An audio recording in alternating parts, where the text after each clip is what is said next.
In 1975, did you, when you first encountered the Ramones, how did you meet them? I don't even know that. How did I meet them? They were vigorously and aggressively promoting themselves, and they had Tommy Ramone, who was very bright, was elected to get people there to see them so they could be as famous as the Dolls in the previous generation, and Television and Patti Smith, who they hated, this generation of the bands performing at Max's and CBGB's. So I wrote a weekly column in the Soho Weekly News. It was a weekly column in the weekly newspaper. And I wrote about a lot of what was happening in New York. And it was a lot of, you know, people I liked. And then general gossip. And it was good. And it was kind of hot. And I was nasty and kind. So the Ramones wanted me to support them, especially since they saw I was supporting Patti, which was personal.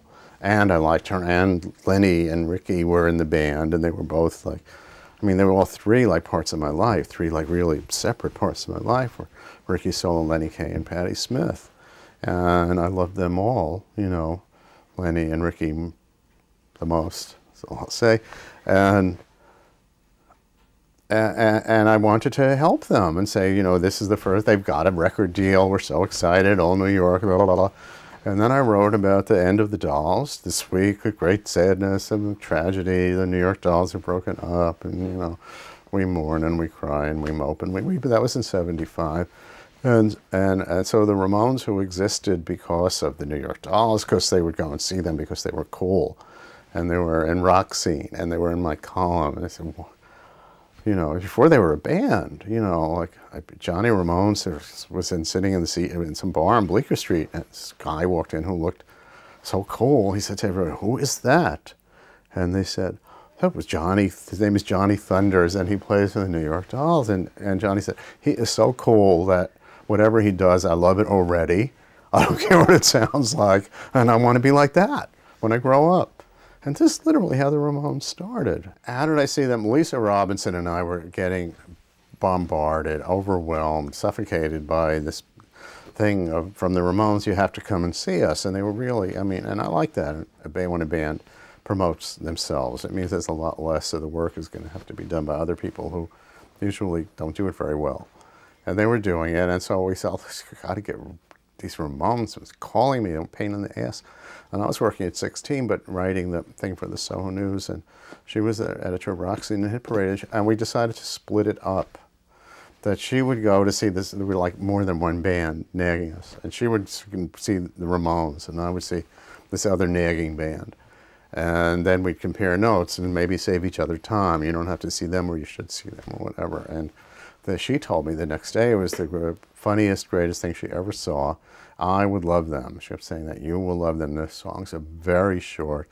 They're adorable. They dress the same. They're very loud and very fast, and it's over in 15 minutes. And I just said, taxi. Take me to CBGB's. And I saw them, and I loved them because the songs were short and fast and good and catchy. And, you know, there was melodies, and it was hysterical. I didn't want to go down to the basement. I mean, if you ever fell in love with a song title, I fell in love. I don't want to go down to the basement. That's the whole thing. There's something down there.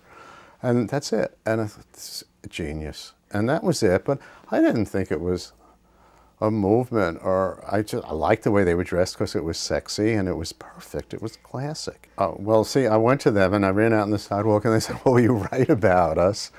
And I said, "Oh, more, I want to be your manager." And they said, "Well, everybody wants to be our manager, but we have this requirement where we need equipment, and whoever comes out with $3,000 is going to be way ahead in the race here." So I ran to Florida, and my mother was she was a little. I think my father had died recently, and so she was a little good time to hit her up.